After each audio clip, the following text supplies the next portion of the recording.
Well, there's been 100 Crunch players to play both on this ice, but also the ice in Tampa. It's obviously a little too late for me, but you never know who the next Crunch star might be.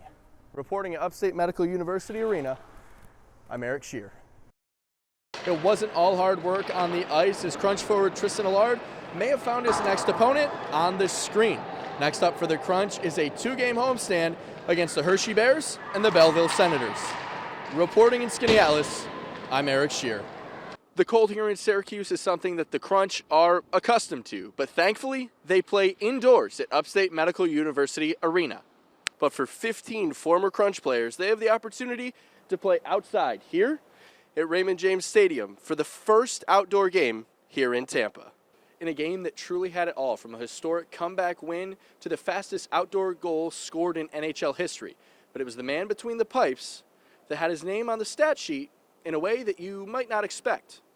11 seconds into the game is all it took for Lightning forward Brandon Hagel to open the scoring and get Raymond James Stadium rocking. But the cheers from the fans in blue was short-lived. The Bruins answered with 5 straight goals. Tampa notched another goal halfway through the second period that resulted in a Lightning power play. During the power play, something happened featuring a former Crunch player that nobody would have expected.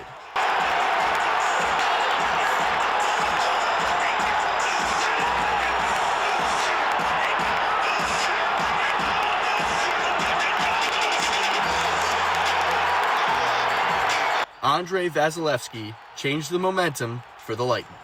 He does everything for our hockey team. He's stopping pucks. He's fighting now. So I don't know if the league needs to know that he's a lefty, but yeah, he definitely brought the energy to the team. For me, when our guys are fighting in the game, I always feel like a little pumped.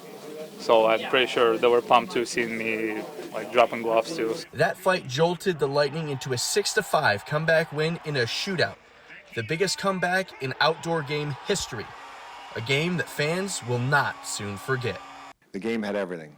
It had the weather. It had the state in which doesn't usually get weather like this.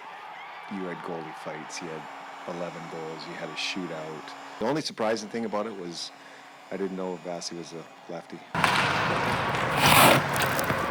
The Skaneateles 12U hockey team started its practice by meeting a few familiar faces. What's up, boys? What's up? How we doing? Syracuse Crunch forwards Tristan Allard and Nico Hootinen took the ice with the team and were quite impressed. Bro, I swear these kids are faster than you, Hoots. When they're gonna grow up and they're gonna be for sure like great players. Skaneateles Lakers coach Tim McNally drew up a practice plan to work the Crunch superstars into the drills, especially because he knew who they'd really be listening to. Oh yeah, the last thing they wanted to do was listen to me today, but because they were very excited. Hey, we're hot right now. We're hot. Let's stay hot. The most important lesson the Crunch brought with them was, as tough as it gets, never forget why you play the game.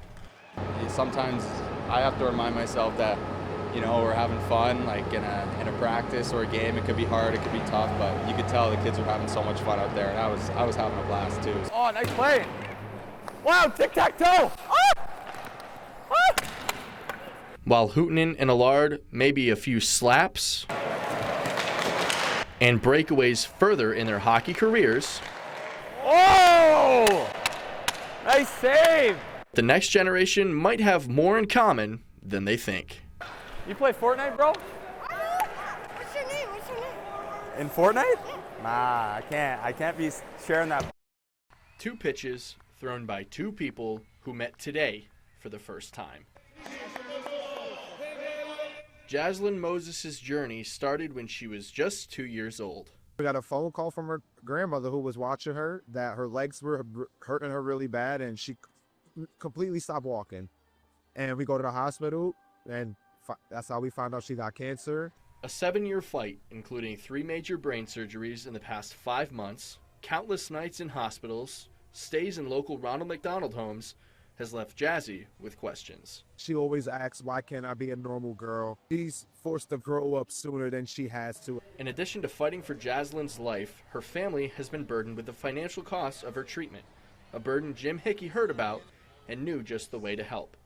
Hickey has walked nearly 10,000 miles to raise awareness for cancer ever since he lost his father to the disease. If I hear of a child in a certain area and I get permission to walk for them, then I will do a walk for that child and try to raise awareness to help them with their cancer and their cancer battle. Jim is a cancer survivor himself and knows how hard it can be on a 9-year-old with their whole life ahead of them.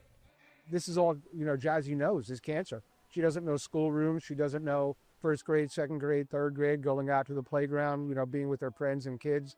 All she knows is hospital rooms. No kid deserves to go through anything that Jazz is going through, or any child that has this.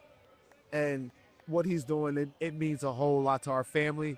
A battle to end Jazzy's cancer is one she's confident she will win. And her big monster is like the Masadirabita Orioles.